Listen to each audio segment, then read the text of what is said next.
course. Okay. Yeah, I think this is going to tie in really well too if we can go through this critical thinking section with this week in particular out of these the framework course because this is week 8. This week we will talk about critical thinking opportunities. So here there will be an example of an activity before critical thinking was added, and then once you add in more elements and activities for them to do that encourage critical thinking, um, Mhm. here's some examples on this one, and it's a chance for everybody to kind of go through your course and do the same thing. So let's I think we can start with that. I think we can actually go back. Let's see here. We'll go back to this rubric. And Derek, do you have a course that you would like to use as kind of a guinea pig or example that we can look at? What we did last week, which I thought went really well with Sandra Clark. Thank you, Sandra, for coming and doing that last week. Um, we just kind of went row by row, and then tried to find some examples of that in either the course or the course syllabus. Yeah, I mean for this one, I think uh probably my let's see. Yeah, rural technologies course would be a good fit. Cool. So, and maybe I can't remember what we did last week, Snowy. Did I have Uh, them share their screen or was yeah, I? yeah, it would be great if you can share with us first. Let's look at your course learning outcomes Yeah. and see if the learning outcomes reflect this piece of cultural learning outcomes and see if they are well aligned and how can we better articulate the course learning outcomes which we will embed the equity, diversity, and inclusion elements into the course learning outcomes, and then we can further on look at the performance standards in the rubric. So I'll stop sharing, and then Derek, if you have it up and if you're willing to share your screen, which if you don't want to, that's cool too. Maybe we can see your course and see where you have, like, if we're going to look at your syllabus, like it'd be nice to see the C hellos. And then I'll try to share, maybe if it's possible, I'll try to have another share going where it's got the list there and we can go through the list together.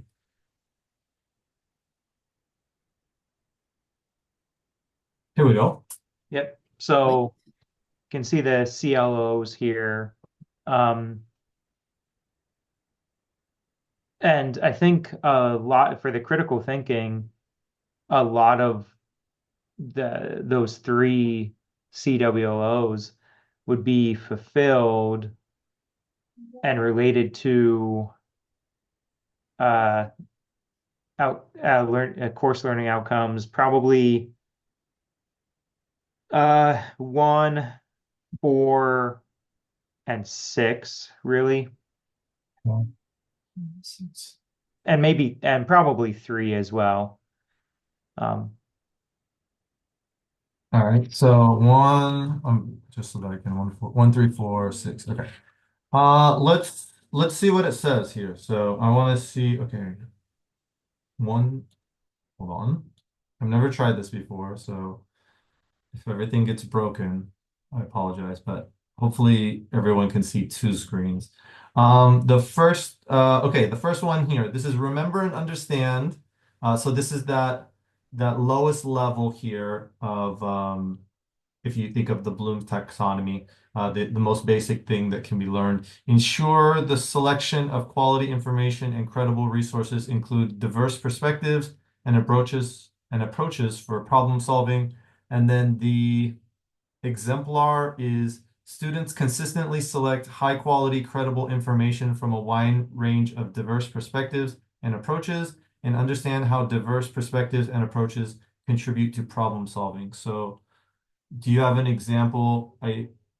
Which CLO do you think that fits under? And then what would be the example for the activity? Yeah, so I would say CLO number 1 and 4 for both of those. So for number one of the activities that they have to do is research and agricultural management practice.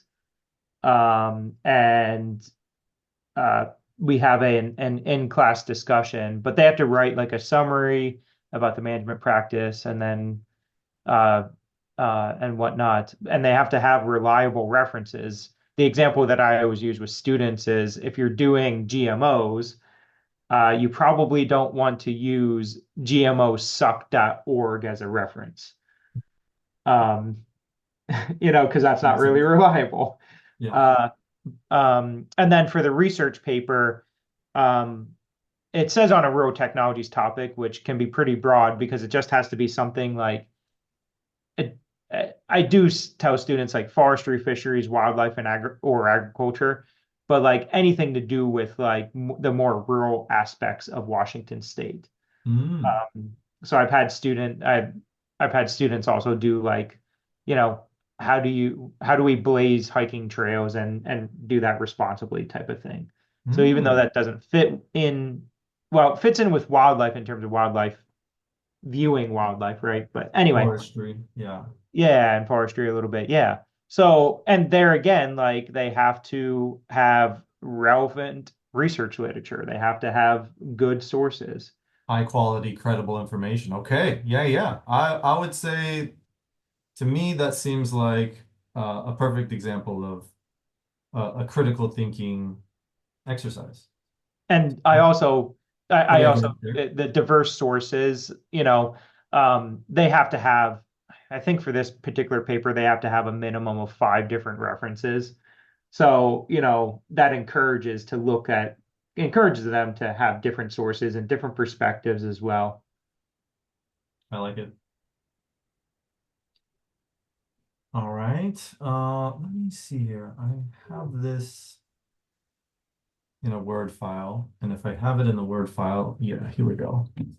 I can paint these in for you. So this one is here.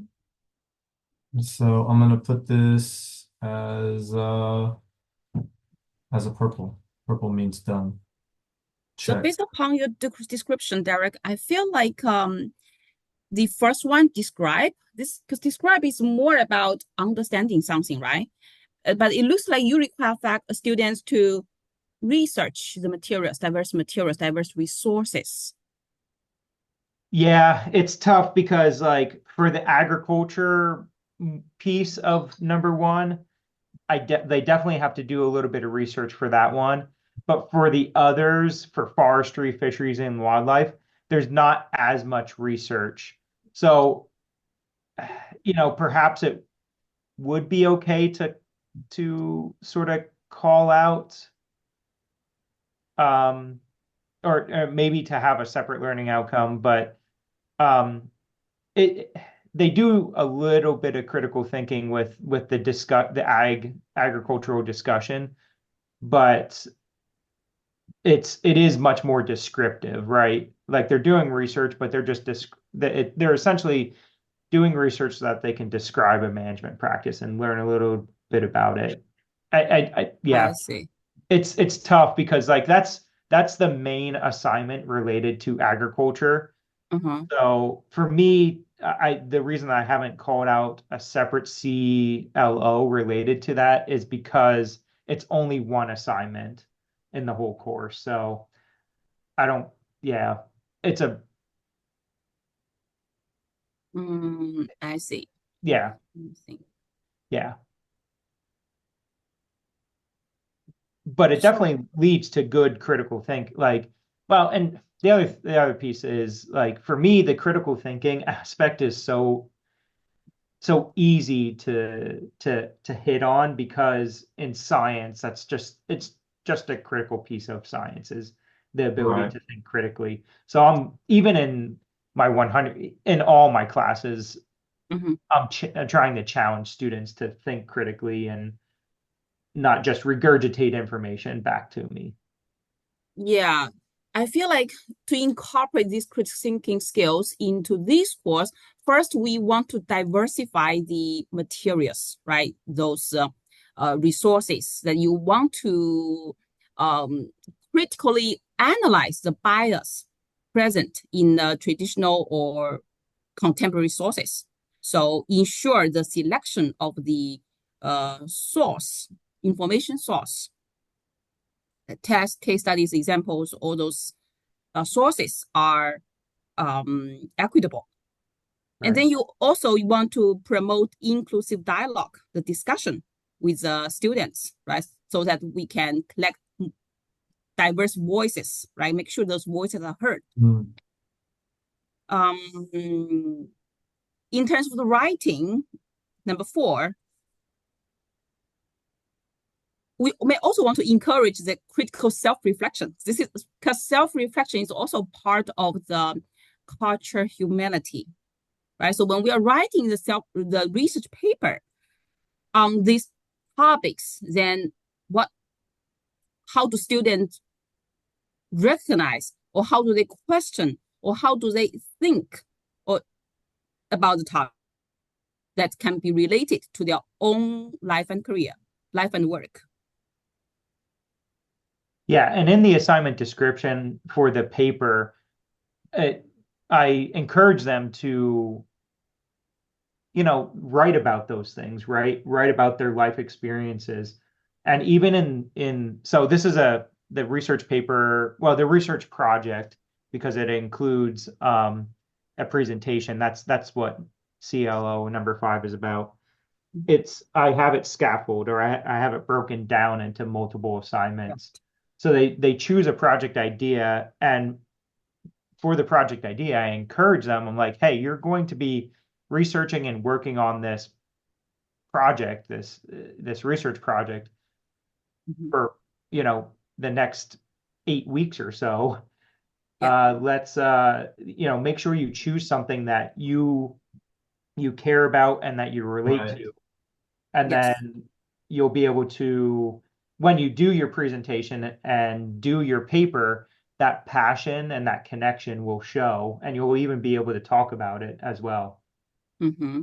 Correct. Yeah. And I also thinking, since in the oral presentation, besides presentation, can we also encourage students to include interaction with the audience, right? Like to encourage them to interact with the students' audience, like from different cultural backgrounds, to critically examine their own cultural assumptions or bias towards the topic. Yeah, for sure. And with every presentation that I do, regardless of whether it's this presentation or in other classes, students are encouraged to ask questions at the end of the presentation. And I basically warn them, I'm like, if you don't ask questions of your fellow students, then I will ask the questions, and you probably won't like answering my questions as much as you will your students, who might give you a little bit of an easy question. For instance, like why, sometimes students do say, well, why did you choose this topic? And that gets to their connection to it, right? Mm-hmm. So it's really hard to capture all of that, all the stuff that you asked about, Snowy, and that I just talked about in a CLO. But it is in the execution of the assignments. I was just about to say, so it sounds like you have an assessment in place that is easy for you to see. Oh, okay, this person, gave their presentation on something that's meaningful for them. I can see that because of the questions that they answered and the way they talked about it. Then you can write off that they've checked off that CLO. Right. Exactly. And to me, the way I think of it, that's fundamental course design.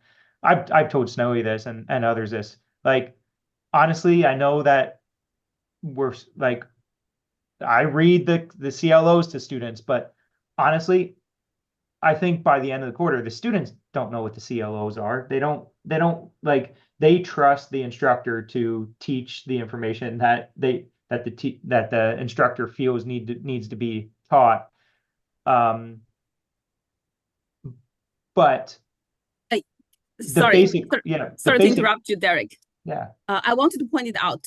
Yes, for most of parts, I should say yes and no to the statement that you have made about whether students really care about the course learning outcomes.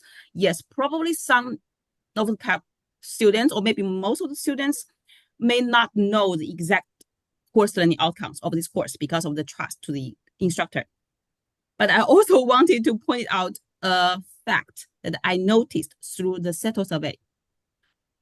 Multiple times, students in the feedback saying they do not know what are the learning objectives of this course. They want the faculty to provide a clear learning objective. They may not use the word learning outcomes, but they use learning objectives. They want to know. Yeah. Yeah. And so, yeah, you're right in that, like, and for each assessment, like, I try to identify here's why we're doing this, whether Yeah. whether it's written in the assignment or I just do it verbally as I'm describing the assignment, right? But yeah, fundamental, like, even if the students don't know the exact verbiage of the CLOs, or they may not care about that explicitly, they do care about what they're learning. Yes, 100%. And on top of that, to me, it's fundamental course design. You, you, your assessment and the activities and your assignments that you use in assessment of students should be driven by the CLOs, right? Yeah. Correct. And that's why, for me, it's so easy for me to just say, well, okay, for this particular CLO, these are the assignments that are linked to that one, and then I can also link it to the CWLOs, just by, yeah, because it's all linked together. It's all um, Aligned. aligned. Thank you. Yeah.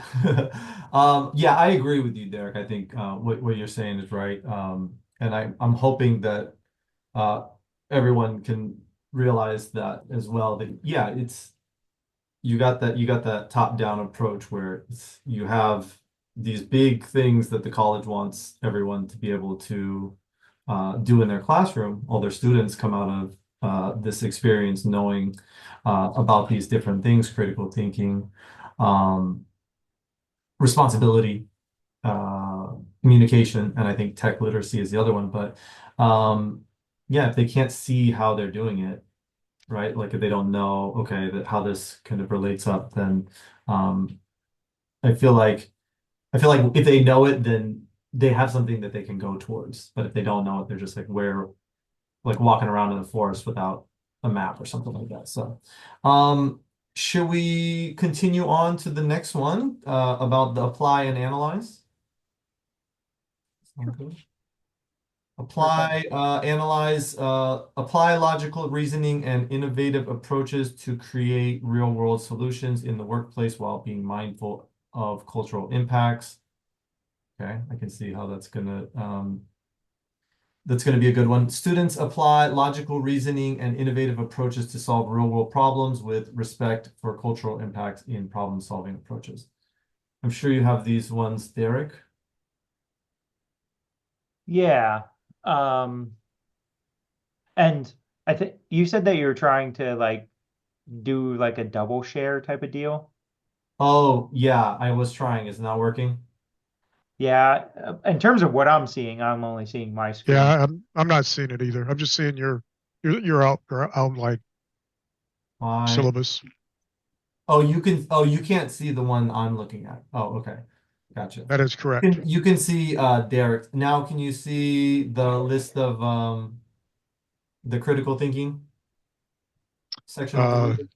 well, No. I'm looking on Oh, no, Derek. You Canvas. have to stop sharing for a second. Okay. Yeah, I didn't know if Zoom had done a new thing where, You can have a split. yeah, that you could split. There we Okay, go. here, sorry. This is the next section that we're on, this one here, and then we're looking for examples that exhibit this. Are those on in the class somewhere? Or which one? What the document you're showing now? Yes. So, real quick, it's in the week 8 prepare, the intro quiz. It's a quiz, but Modules, and then if you week go 8. to, yep, the first one, the CPTC connection, and it has you can download it in as a doc here, or you can just if you want to have it up. Also, just to clarify, this is a very rough draft that I developed for this course. We definitely want to improve and refine this rubric in the future conversations. Okay. So Okay. yeah, maybe if it's impossible to find some of these things, we might have to adjust it. But I think Derek, were you finding examples for this one? Yeah. And this is where like applying analog, like to Snowy's point, my CWLO number 1, where I use the word describe, maybe maybe I do need to have a higher level objective there or higher level verb there. But I think between the project paper, which I've already described, and the presentation, and also some of the other assignments related to management practices in forestry, fisheries, wildlife, and agriculture, I like we are examining real world problems. For instance, like we do Correct. examine like the issue of dams and salmon migration and impacting salmon migration. And I mean, the real world, that's a real world problem. And then thinking about how do you resolve that problem? And I mean, there's some solutions, but the best one that we found is, hey, take the dam out. Just remove the obstruction in the first place, which I know sounds very intuitive, but obviously from a logistics standpoint is not Right. so easy. It's expensive, but and there's social, and economic considerations, because here in Washington, a lot of our electricity comes from hydropower, and in West and Eastern Washington, a lot of the dams are used. The water behind those dams is used for irrigation and agriculture. So you have social and economic issues coming in. So those are all things that come up in class, maybe not specifically in assessments. And I think that's why I use describe in number 1, because it's more that we talk about it in mostly. Now, for the agricultural management practices, that discussion, okay, we're discussing, these management practices, which are meant to sort of help farmers be, I guess, more in tune with the landscape, right? More, a little bit more environmentally friendly, right?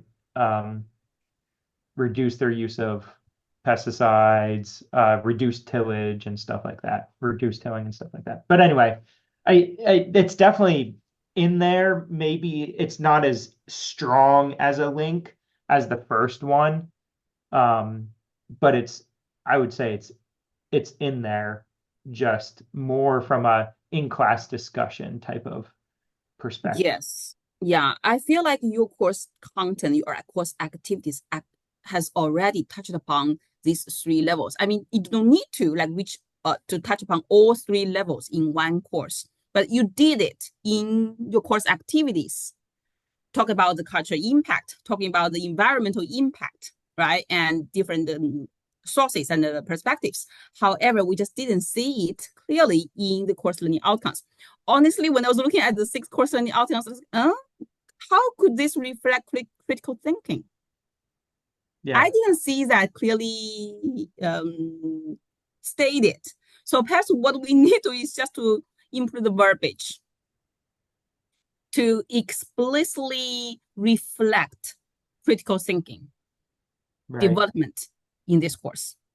If you want to use this course as a well-aligned course with the course-wide learning outcome on critical thinking.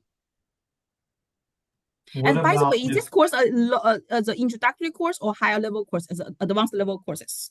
Yeah, it's a 200 level course. So Okay, yeah, then I feel like yeah, we can do something Hmm. on Because the I feel like course learning outcomes. maybe if you were to go through, if we were to just go through and kind of last week we were doing with Sandra for communication, and that class is more communication based. And then maybe if you're saying something like describe, that seems like more communication like focused. But if your class is more higher level, I feel like that's when yeah, we can make it more critical thinking focus. But it sounds like you during the class you can do all those things. Like you're checking all the boxes. mhm. Yeah, and if you look at the alignment with the old core abilities, this course definitely hits on multiple of them, right? It hits on communicate, it hits on critical thinking, it hits on information Responsibility. technological literacy because like they have to do research, and to do research in today's world, you're using technology, right? You're using computers. Yes. So yeah. Right. So yeah, to get the alignment, yes, may have to look at the verbiage of the CLOs a little bit. Now, I guess my question would be to that, do the CLOs explicitly need to align and reflect with this, like with the CWOs that we say they are, or if we can describe how they align with assignments and whatnot, is that effective? I guess what I'm trying to like, I'm not opposed to revising my CLOs to, I guess, more accurately reflect what's going on in the course. Uh, but I don't want to add too many CLOs. Like, Understandable. yeah, Yeah. yeah, yeah. Yeah, Yeah, I would you don't say, want to be too lost in the like yeah. In the trying to make weeds. it. Yeah. Mhm. Yeah, yeah. So Like, here is a plan, the future plan. Just to answer your question, sorry. Um, the way that I envision to assess college-wide learning outcomes is first to have a faculty to identify the representative courses in their curriculum that best introduce, reinforce, and advance and master these college-wide learning outcomes. So we will just look at those representative courses. So if this course you identify as at the mastery level of college-wide learning outcome, then we want to dive into the course learning outcomes to examine whether there is a clear alignment of the course learning outcomes to the college-wide learning outcomes. Just now, we have read through your course learning outcomes, and it seems like it is not that well aligned if I do not know about the course activities. So you did teaching college-wide learning outcomes into this course with the EDI elements. However, those are not explicitly stated in the right. course learning outcomes. Does that make sense? It does, it does. Yeah. Which is one reason why I Yeah, we are not like asking you the to core revise all abilities, course learning because outcomes. No, that's not the plan. right. Yeah. But anyway, yeah, I I think what we want to be careful with is not to have faculty. I mean, I know that you, Snowy, don't want to have like 50 million CWO revisements coming to assessment. Curriculum review committee. Yeah, coming to curriculum committee all at once, and that could be, and that's why the phased approach to the CWOs is going to be, because it will phase it in. Yeah, I'm not opposed to. I know that I rewrote a couple of these with your help, Snowy. A couple years ago, I think it was year and a half, 2 years ago, maybe. But I'm not opposed to rewriting CLOs to better reflect what's going on. I know. Instead, you're the advocacy. Yeah. I just want to make sure that we don't make that we don't make too much work for for faculty. I mean, if it's the right thing to do, it's the right thing to do. But if we don't have to do like it just, but based on what you're saying, we do want, like, if we're saying that we're meeting this college-wide learning outcome with this course, we need to see that reflected in the CLOs to see that alignment, without having to have a discussion about the actual assessment process. First is outcome, second is assessment. We also want to make sure, just by revising course learning outcomes, we are also reconsidering the assessment activities, right?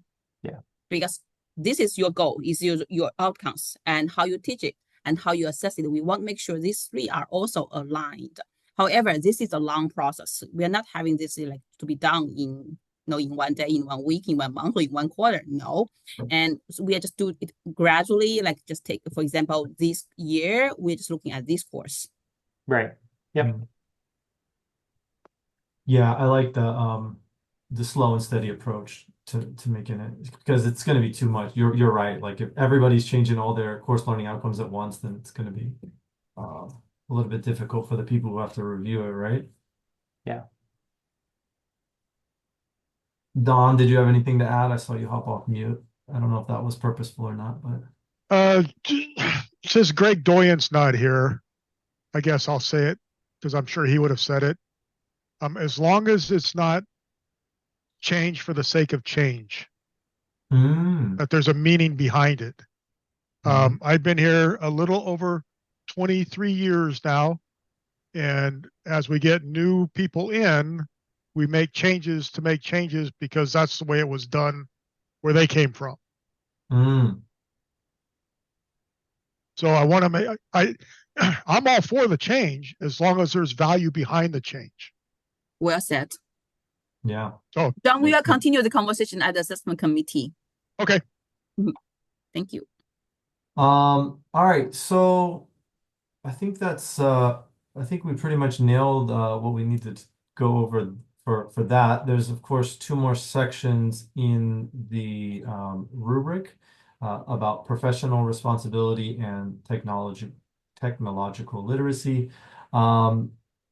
These can be done on your own, or they might come up again in some sort of event in the future. But for now, I want to go over a little bit the different indicators. There's 3 more indicators this week to look at, and the focus for these ones, if I look at 1.3D, these are active learning opportunities, something that, along with the alignment of the assessments to the outcomes, I feel like active learning should be something that is like one of the main things that you do in your course, and because it's something that gets the students doing something instead of just passively trying to take in all the information. So there are some assignments here, and actually I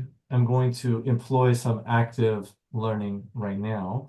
We don't have a lot of people in here, but I do have this list of activities, active learning activities, and I'll look at the other faculty in here and ask you if you've ever done any of these things. Do any of these look familiar to you?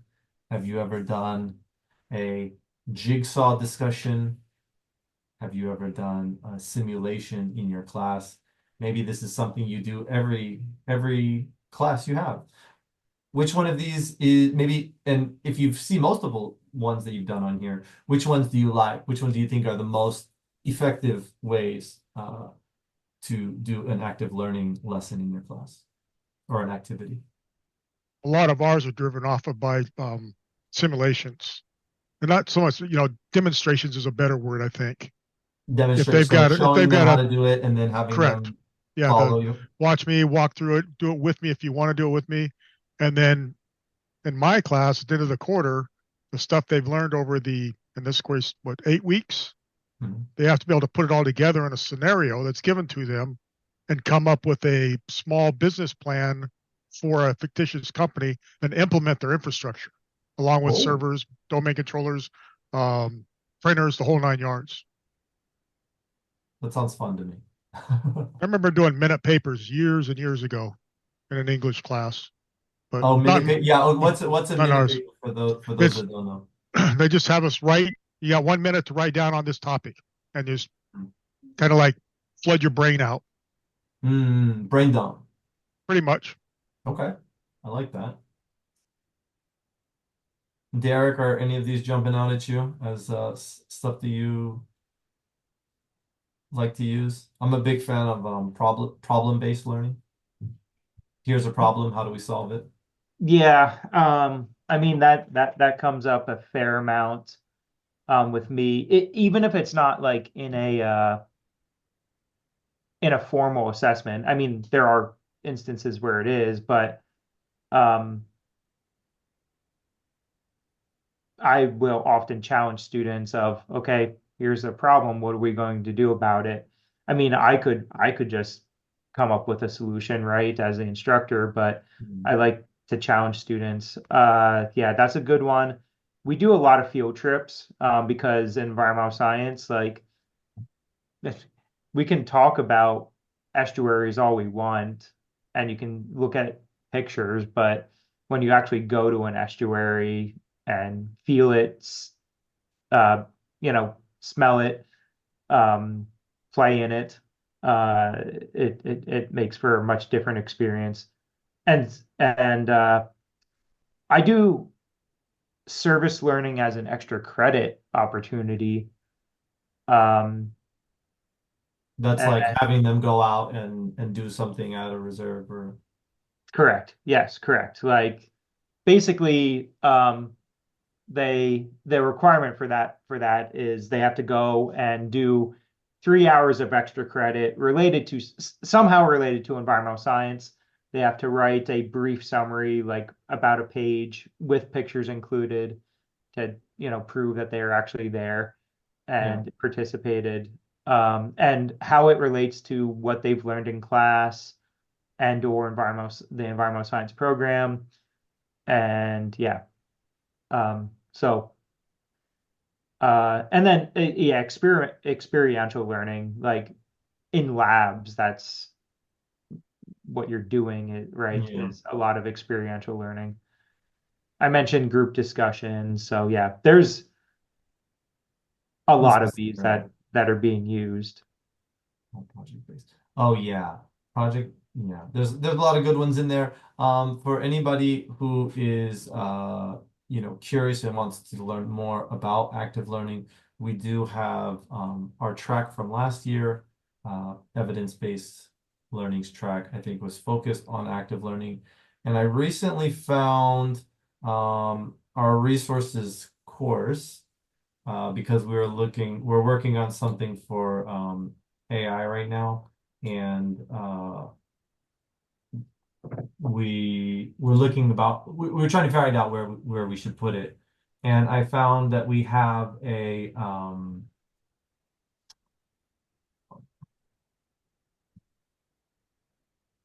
some of y'all getting ready. I'm not getting that ready. Sorry. This is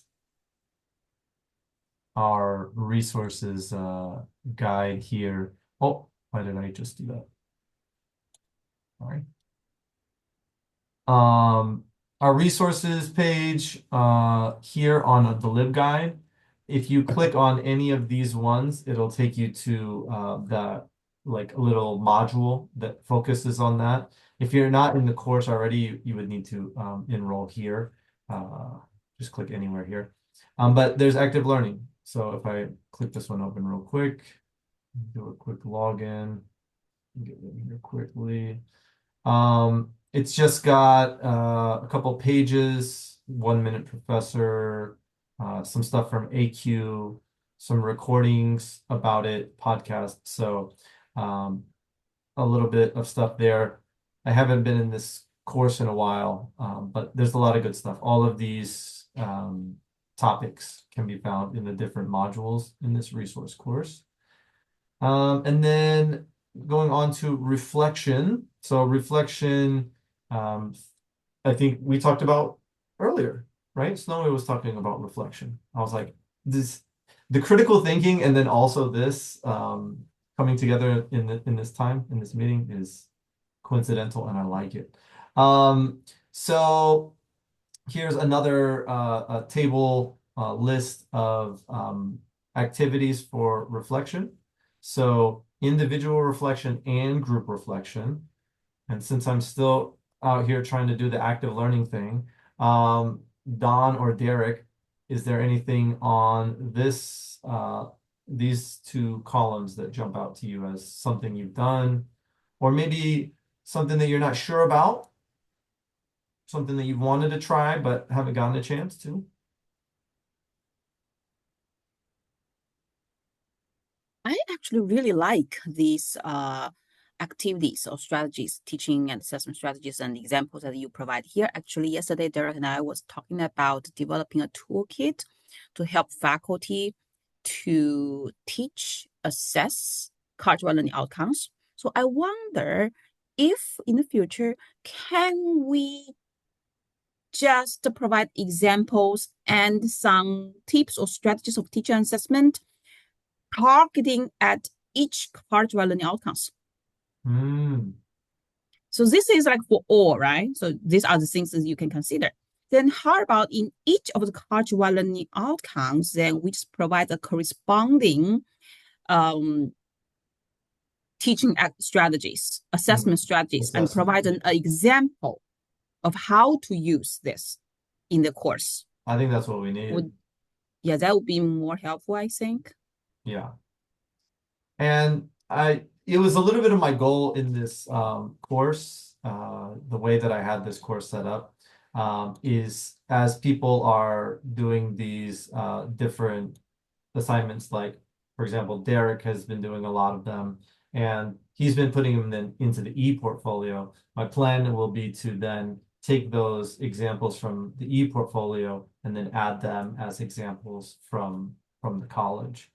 But I'm just waiting on, in order for that to work, I need more people submitting more of these indicators. So yeah, so I like that idea, and I think that's really great if you can have examples, because that's what I think a lot of faculty might be getting hung up on, is like exactly like what's the benchmark?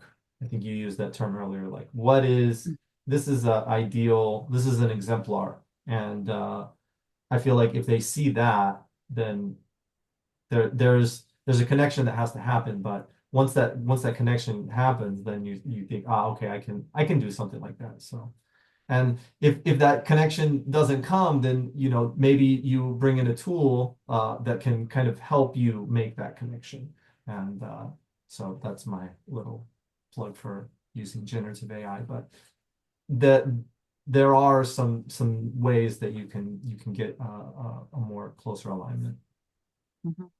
So the reflection is here. There are some things that you can do. Oh, I also wanted to do this. So oh wait, actually I didn't get to hear from y'all. Did y'all, Dawn and Derek? Snowy says she likes these. Have you done any of these ones? Have you I'm seeing a lot of overlap with the active learning here. So I don't know if you call it muddy as point, but I haven't done it in a while. I used to at the end of each class, each lecture part, I would send out an email, and this was before we started using Canvas as much, and say, what was the one thing that you're most confused about of today's lecture? What was the one thing that you understood the most? And then use that to start the next sections, like what would be a reflection of it before we started the next lesson. So 5 out of 10 of you said you're really confused about subnetting. Don't worry about that, because everybody gets confused about subnetting. Let's take another look at it. Yeah. And then move on to the next section. So I don't know if that would be muddiest point, but for the most part, that was one of the ones that stands out the most. And so and I love that example, because you're doing two things. You're letting the students think about critically, like what did they get out of it, and then what's what they need to work on. So it's making kind of them aware of their own mental like barriers and goals that they're trying to get to. But then also, if you get it like as an email form or like an exit ticket at the end of the day, then you've got a stack of things that you know what you need to talk about your students. Like it makes your job easier. Plus, it gives them a little bit of personal responsibility as well. Because they know they're gonna have to Because write something. you probably know it as well as I know. Derek's probably done it as well with Zoom, the way we are now. We got 30 people in class, 20 have signed on, 2 might be listening. Everyone else has walked away. I started doing that as well. Kind of like your little notepad thing. Sometime during the day when we're in class, I'll say, okay, everyone that's still here, put the number 70 in the chat. And then I know who's paying attention and who's not. That's a good reminder. Thank you. And I love that. I love that for the type 70 into the chat. What a perfect word.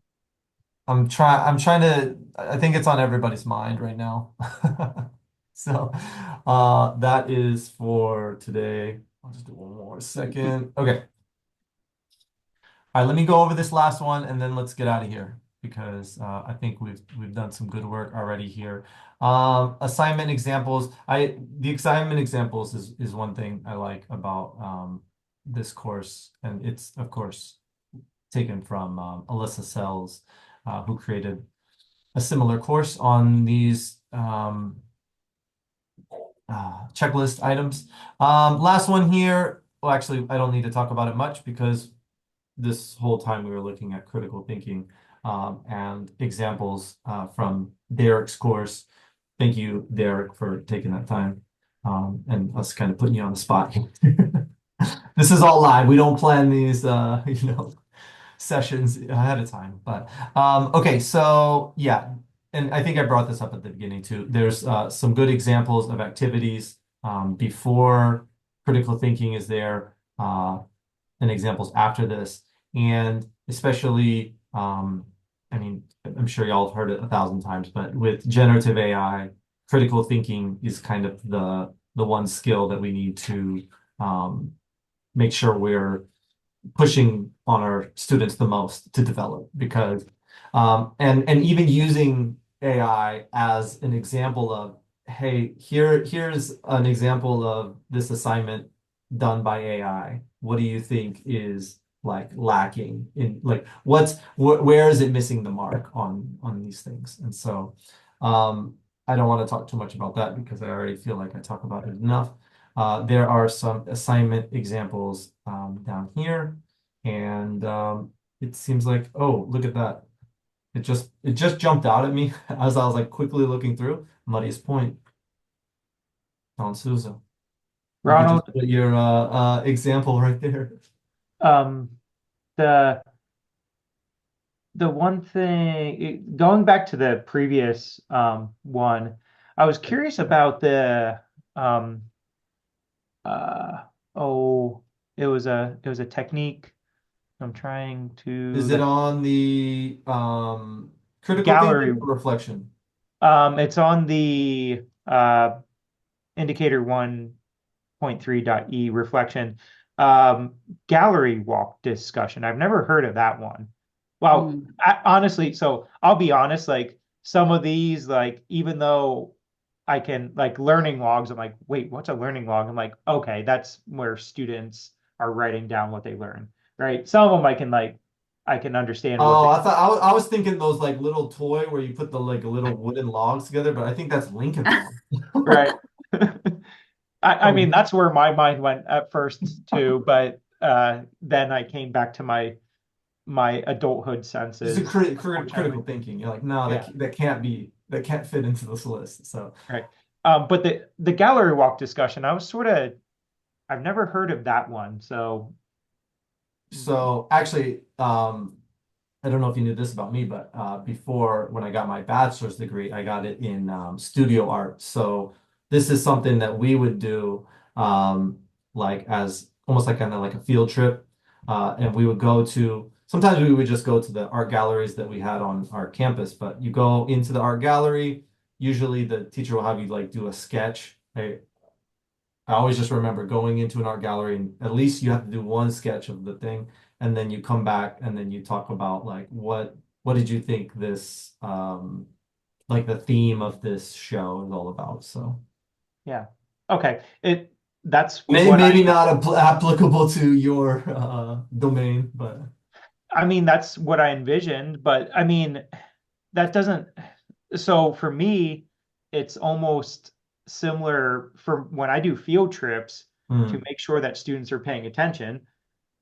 There's questions that they have to do, right? Hmm. So they do have to, and oftentimes the questions are some critical thinking, like, okay, this tree which is in the wetland has shallow roots and has fallen over. Why did it have shallow roots in the first place? And how did that contribute to it falling over? That's Tarleton College defines it as a technique, a discussion technique that gets students out of their chairs in a mode of active engagement, which is Hmm. going on a field trip. That's what you're doing. Yeah. yeah, yeah. So anyway, the I like that. I like that I envision you're like walking a little bit and then you stop, ask them a question, walk a little bit. It's kind of like and this goes back to like, elementary school. Like if you're reading a story together and then stopping in parts of the story and asking, what's happening? Who's in the story? Like I think it instead of just, you're reading it or you're watching something and then that I don't know. That's why I like Ed Puzzle. That's why I'm a big fan of active learning. So I could see him walking through the areas and the forest and stuff. Okay, so which one of you can identify the poison oak? It's the that's person important. scratching. Yeah, that's not one that you're important. standing over next to. I mean, with a couple of my students this quarter, I had to make sure. Well, I always tell them anyway, but like they're like, "Is this one edible?" I'm like, "No, that's nightshade. It's gonna make Don't you eat go that crazy. guy." Stay away. If the animals don't eat it, don't eat it. There you go. Right. That's critical thinking done by the animals. And we're done for tonight. Everyone, thank you for coming, Snowy. I always appreciate you coming in and talking Of about course. outcomes and assessments because you're the expert. Don and Derek, thank you. This is Yep. Friday before break, so we appreciate Yep. your time out here. Back to final grading. Yeah. Thank you for the contributions. Yeah. Ronald and Snowy, just real quick, I have a couple of things. Okay, let me hold on, let me stop the recording.